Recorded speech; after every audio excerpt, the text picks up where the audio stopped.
Ndị be anyị ekene m unu.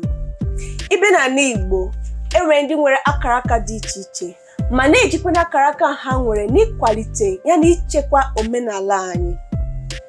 N'ụbọchị taa, anyị na nwaada bụ Tintimtina, onye nwere akaraka dị iche iche nọ ka o nwee ike gwa anyị ka o si agba mbọ ị na-enye aka n'ịkwalite, ichekwa ma na-emekwanụ ka ndị na mba dị iche iche marakwanụ maka anyị bụ ndị Igbo. Onye na-anụ ya kịta bụ nwaada Ụzọamaka. Nwaada, ndewo. Ndewo. Keki dị n'ụbọchị taa. Ọ dị m mma. Ọ dịkwa mma maka na ịdịkwa mma. Biko, akpọgo m gị Tintimtina, mana ama m na enwere afa dị iche iche ndị nọ ebe dị iche iche ji mara gị. Ọ bụ eziokwu, Igbo mma mmanụ. Aha m bụ Ifeyinwa Ọdụuche. Aha oyibo m bụ Augustina. O ebe ahụ ka Tintimtina si wee pụta. O nwere ndị ji Adankano wee mara m. Abụ m onye Enugu steeti. Nne m bụ onye Enugu. Nna m bụ onye Enugu. Ifugo na m bụ ezigbote nwa afọ ofe otu. Nna m bụ onye akpụ ugo, nne m bụkwa onye akpụ ugo. Etoro m, amụrụ m n'Enugu, nto n'Enugu, gụchaa secondary school, gaba Abuja ebe m na-akwụkwọ mahadum. Imele nke ọma n'ịgwa anyị onye Igbo. Dịka m si kwuo, ị nwere akaraka dị iche iche. Ị nwere ike ime ka anyị mara akaraka ndị a ị nwere? Daalụ ezigbo ada. Ọ dị ọtụtụ ihe Chineke ji wee gọzie m. Nke izizi m matarụ mgbe m na-eto bụgodị ise ihe. Onye bụ nke izizi m chọpụtara. Ebido m mgbe m dị ahụ ihe dịka 4 wee sebe ihe na nursery school ebe a na-akpọ daycare. Ana m esecha kọp, ticha anyị na yem chọkụ na-ese kọp n'azụ. Ihe ọzọkwa m bịakwa matakwa na mfụ n'anya bụ igwu egwu. Ọkwa mgbe ahụ ruo nwerekwa mkposi nde nweta akwụkwọ na-ede na ihe gbasara igwu egwu na-amasị m. Ọzọzi mbizi mmechezi wee mebezie bụ nke 3 mgbe anyị na-apụzi mgbe parents ga-apụ gị wee pụwa ọrịrị bụ ịgba bọọlụ. Ọzọzi na-esozi ya bụ ịgba egwu. N'itozu ebe niile ị na-emetụzi ya aka.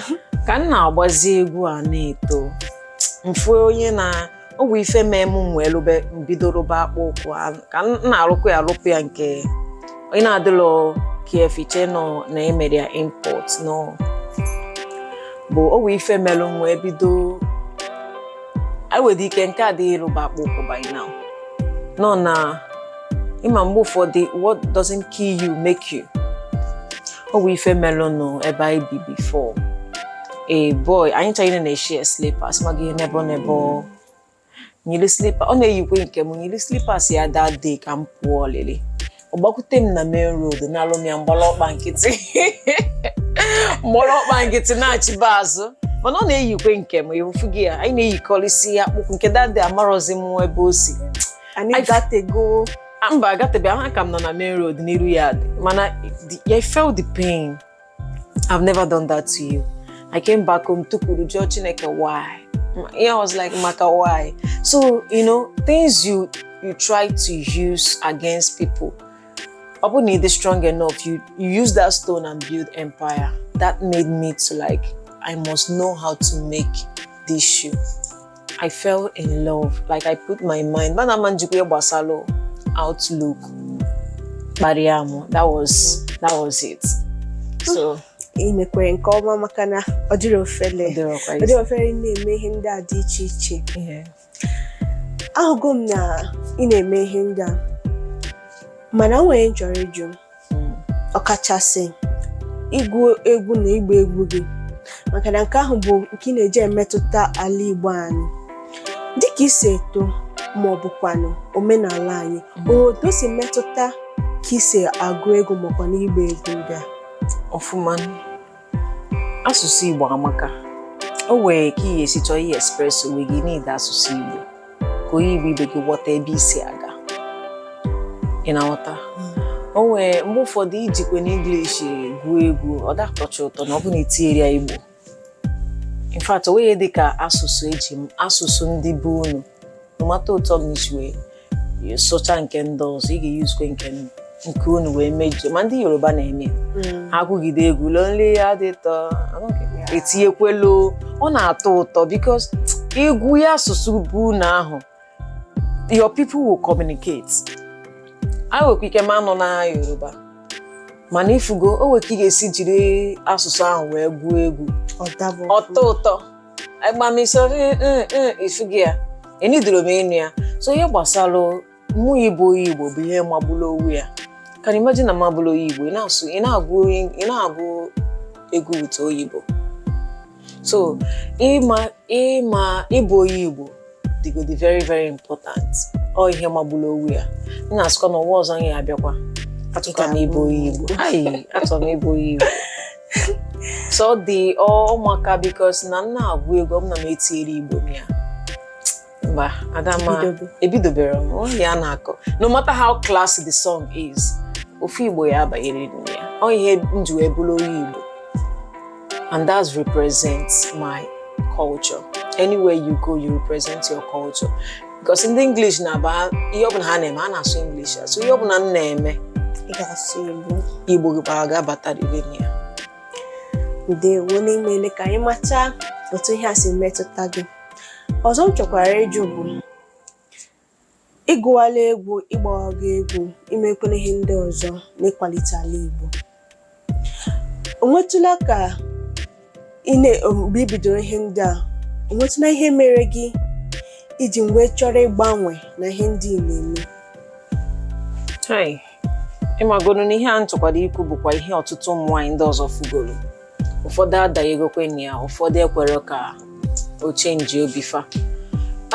Ihe ọbụla mee m sheki mụ kama ọ ga-eme m ka m give up. Ana m dị akwụ aka n'obi m, kwụcha aka n'obi m si I will never end like this. In fact, maka ihe a onye a ji maka ya mee m ihe dị otu a, I must get it. Not like in a bad way, but I was agbasi mbọ ike ka m nweta ya maọbụ ka m si from that level gbagokwe to another level. Ọtụtụ ihe ndị ọ bụ na ịgba nkịtị ihe ndị mmadụ ga-eme gị atọf maybe ihe ha chọrọ n'ebe ị nọ will mess up with your mental health and your peace of mind. So ekwerekwe m ka ụdị ihe ahụ mee m affect. Iwe ike gaa ebe ịchọ ka as an artist, sometimes you hustle for the show.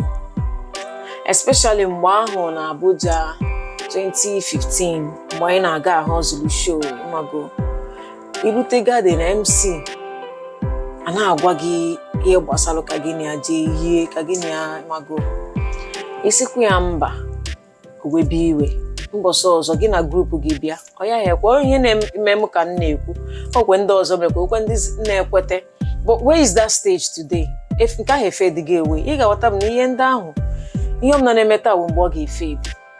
It's just for you to use your sense. So ọ bụkwa na njụ otu ahụ ọ ewebi iwe ọ bụkwa mmadụ niile mere ya ọ bụkwa all the garden men treat mụ na mụ na-ewe sọ ha ya ekwe ka mụ na my group perform because of me. So anyị akwanụ m ata ha ụta maka ịfụ m ebe m gbara egwu. Oh God, ihe na-ajụ ke onye bụ nwatakịrị ya na stage agba egwu because ọ bụrụ na m nwere ukwu mana m bi n'ọtọ gba egwu ọ dị ka ebe angel na-agba egwu. A lot is going on. But the thing is, egwu na-agbakwa bụ egwu ndị by culture, which I'm trying to promote that culture. Owerri, especially that Enugu cultural dance ka na-agbakwa. So ihe ndị omeme ekwere m ka ihe mere experience ekwere m ka m give up. Instead, it made me more stronger. And I'm happy today na hafu that na mmadụ abụlọchi imechie door si window map. When you bang a door on my face, nchoba window, aburi you na si door, make isi na window, wepo. So when this door closes, another one opens. N'ezie maka na ụmụ nwaanyị dị iche iche na dabegoro n'ọnwụnwa. Ụfọdụ na-adapụtakwanụ, ụfọdụ adapụta. ikwene maka egwu ị na-agba nke bụ egwu achịkọrọ, ị nwere ike ịgwa anyị maka egwu ị na-agụ? Egwu na-agụ. Onwekwa egwu ịgụgoro ma ọ bụ nke na-achọ egwu? Okay, agụgonu m egwu no na drop my first song this year, egwu ndị Ada, and it went massively like viral. Ebe ọ bụ na m pụtara na-akpọ m ada nka na ada nka abụ m ada Igbo niile, kama na m na-achịkọta ihe ebe m si bịa ya na ihe gbasara egwu ahụ m na-agụ ihe ọkọwa. Egwu ndị Ada m gụrụ maka ndị egwu Enugu steeti bụ ụzọ m si chọrọ ịkọwalụ ụwa niile, Igbo niile, ebe egwu ndị achịkọrọ si wee pụta. Ọ bụrụ maka na m chọrọ ịdị bias, ịghọtago. Ana m achọ ịkọwatalụ ha na achịkọrọ a na-agbakwụzi mana outside the country, ụwa niile na-agba like that it came from Enugu State. Ifuga egwu eji mara anyị, ifukwa na anyị na-display ya egwu ndị Enugu, mụwa bụ ada nka na anọ m n'ọgbọ. Ifuga ya bụ egwu izi, egwu ndị Ada. Egwu ahụ m na-achọ ịkọwatalụ ha ebe achịkọrọ si wee pụta. Ọ bụrụ nọọ na m achọrọ, but I'm trying to, tell the world a particular thing because all the a na-echefuzi ebe dị egwu si bịa. You understand? Anyị ma na egwu achịkọrọ na-aga akpụ ya egwu ndị Igbo ka mana o wee bụ generate it. Ọ dị ka ikwu egwu Owerri, o wee egwu Owerri ba. I saw with them so many comments, I was just smiling. Egwu Owerri wee bụ osi wee bịa, all from Owerri, Imo ka osi wee. Ị na-agba egwu dị otu ịmago na Owerri dance. So I'm trying to promote, to tell them where that culture achịkọrọ is coming from. So egwu ndị Ada is my first song. And o mere ọfụma. Eji m egwu ndị Ada wee promote not just the culture of Enugu State, but Igbo in general. Ị mekwara na ọfụma na inyekwa aka ịgwakwa ha maka ndị Enugu, maka na n'egwu ga ha bịara na-ekwu maka local gọọmenti anyị na ihe ndị ọzọ gbasara ndị Enugu steeti. Imere nke ọfụma na si na jide nke iji. Daalụ. Ọkwa ihe ọzọ m chọrọ ịjụ, enwere mmemme ọbụla ị na-eme, ị chọrọ ime ma ọ bụkwanụ imebigoro gbasara omenala anyị n'inye aka n'ịkwalite makwa ichekwa omenala anyị? Nke m na-emevu n'oge gara aga, nka na-emekwe nji akwalite ihe gbasara omenala ndị Igbo bụ egwu a na-agba. Maka na mgbacha ya bụ egwu, ọ bụrụ okwu na-ekwu ya, ma ị bụ onye Igbo ma ị bụrụ onye Igbo, ị ga-afụ ndị mmadụ a na-ede abụkwana m onye Igbo mana alaike m ka unu si agba egwu. O so n'ụzọ m si akwalite ifo n'ịntanetị efu ejigoro m igbu egwu promote ọtụtụ egwu dị iche iche before m agụba nke m. O wegwa bụ mgbasị ya, ụfọdụ ajụba m kedu onye gwuru egwu a, kedu eje chọba dị egwu. So if you go me promote before ndị ọzọ bịazie gbabazie find wazie social media interesting, abụgodi m one of the person ji cultural dance wee gbanite ịmago my cultural dance agago viral. Then ọzọkwa nji wee promote ihe gbasara asụsụ na omenala ndị Igbo bụ n'egwu angụrụ, egwu ndị Ada. Ana ama m ihe nji kpachala anya buru ụzọ gwuo maka na asị na a na-ebido n'ụlọ malụ mma pụwa ilo. So ebu m ụzọ gwuo egwu gbasara ndị be anyị, gbasara culture omenala Igbo. O nwekwa ihe nchọrọ ime, ọgbakọ nchọrọ ime n'Enugu. Ana m ayọ Chineke mmeche n'Enugu maka onwe ndị chọrọ iyelụkwa aka sponsor ka onye kwe m the strength, the capital, the capacity ngejikwa gakwa Imo, Anambra, Ebonyi, Abia mekwa ya ebe ahụ. Ịkpọkọta ndị be anyị si abịagodin ka ime ihe. Mbọsị ahụ egwu anyị ga-eyuzukwa bụ egwu ndị Ada. Ndị chọrọ sponsor the thing ga-ewetakwa one or two gifts a ga-eji wee mee ya. Ịbịa ebe ahụ, ebe na ị ga-agụ egwu ndị Ada gwụte ọfụma, a ga-enwe gifts for you. Ọ bụkwa na ị ga-eso na ndị ga-agba agba. Ịmago stand there out from ndị ọzọ gba, you have a gift.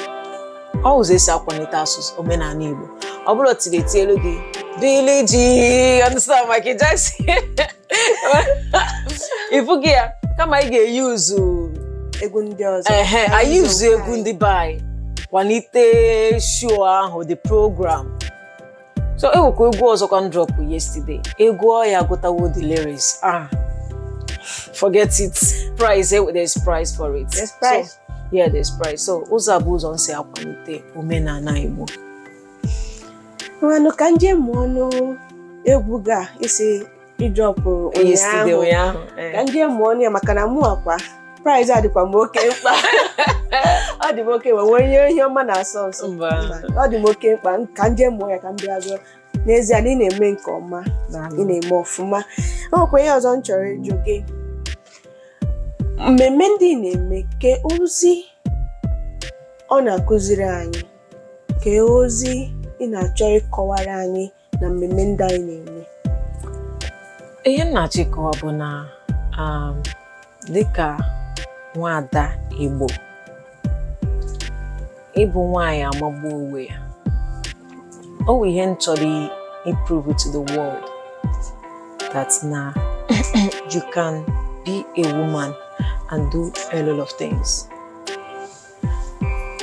You can have ups and downs. Life will throw you backward, back and forth. You still bounce back. A lot of things will happen. But he insists here. But that's what they don't want easy. You will still get there. Oh, yeah, maka na ọ dị adịrị ụmụ nwaanyị isi. Yeah. Ikwele na ị na-agba bọọlụ, ị na-agụ egwu, ị na-eti egwu, ị na-esekwa ese, na-emekwa na-akpụ ụkwụ.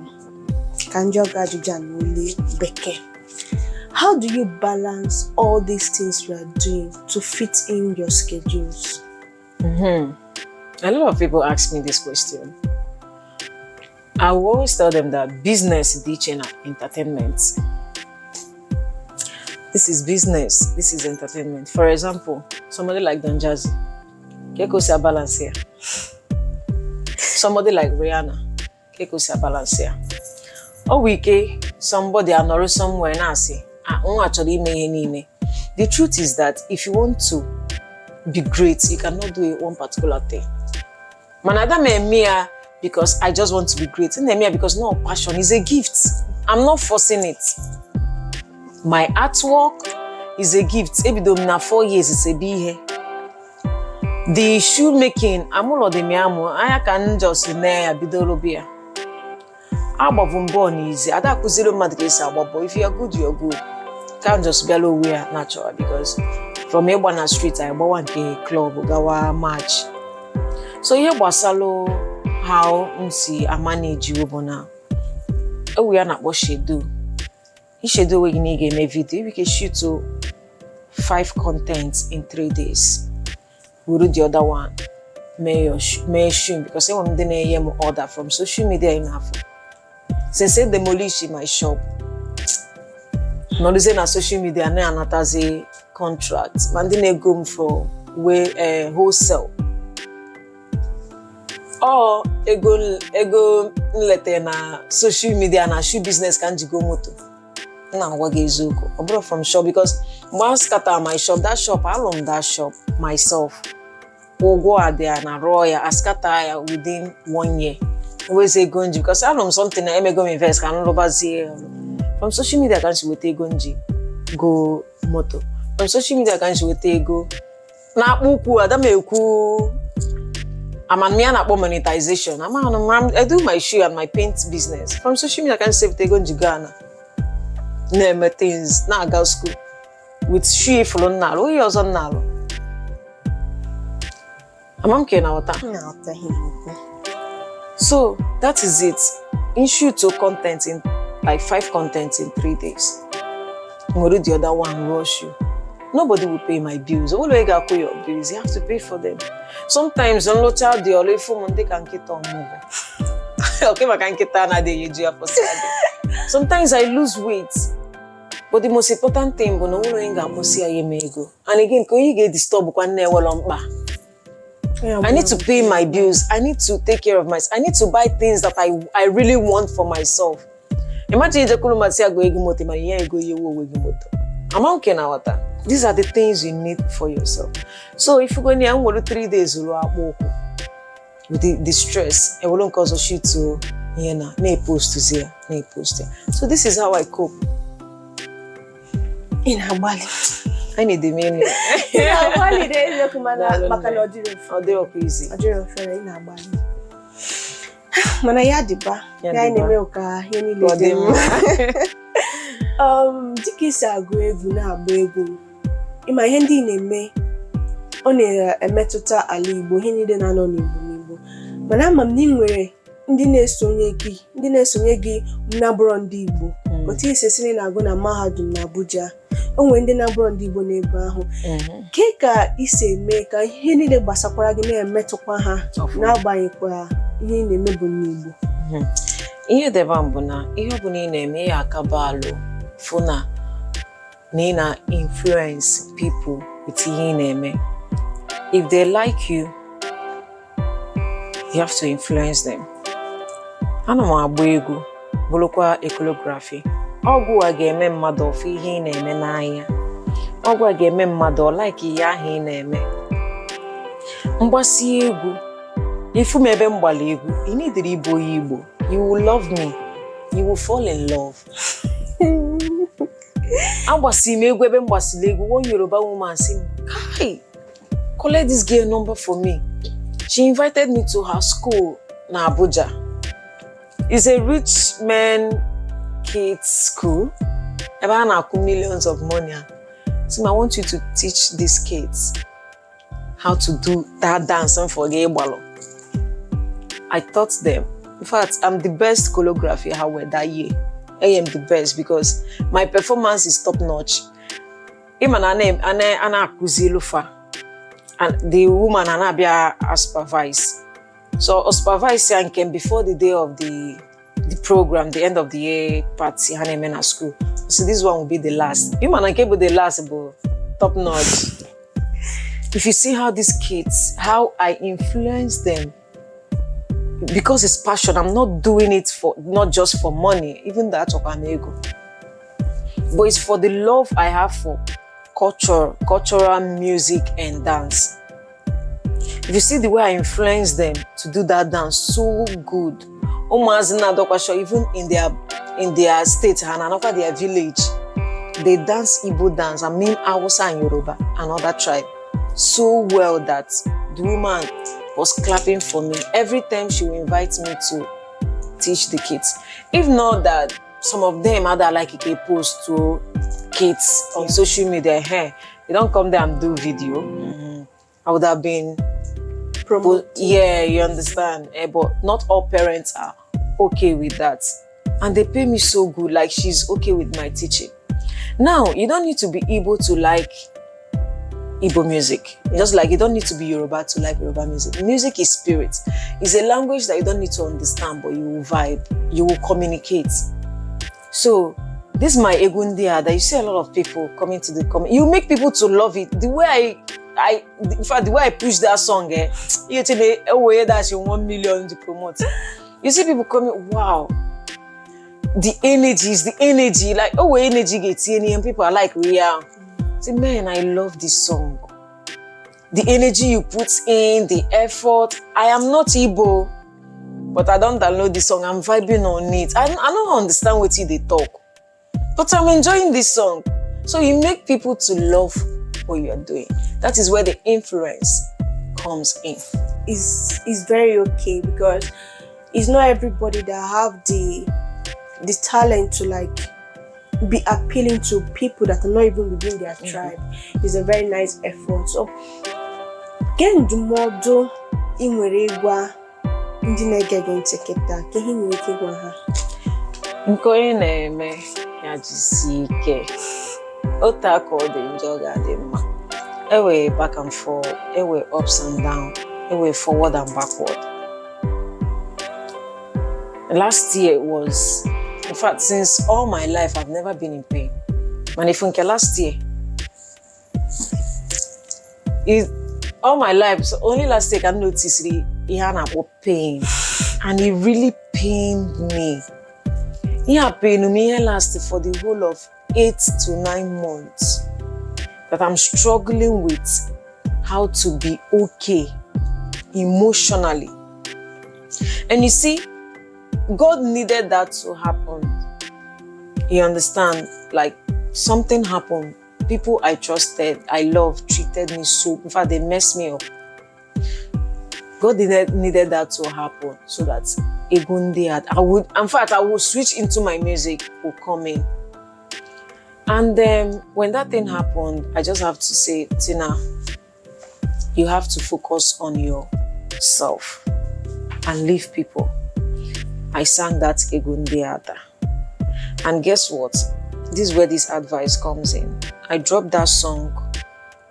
A lady called me from USA. Sim, are you Tintimlifestyle? I collected this number from your Facebook page. You say, yes, ma. I said, oh my God, because it's one phonetic English. She's a nurse in the USA. I would like to see you. I'm in Enugu now. Come to Enugu. I said, okay, ma'am, coming. She saw me. Jesus, now you sing Egundeada. I said, yeah.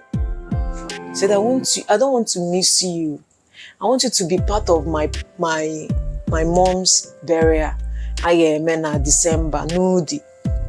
Egede. Say okay, ma. I see Egunekaya. At the end of the day, we landed.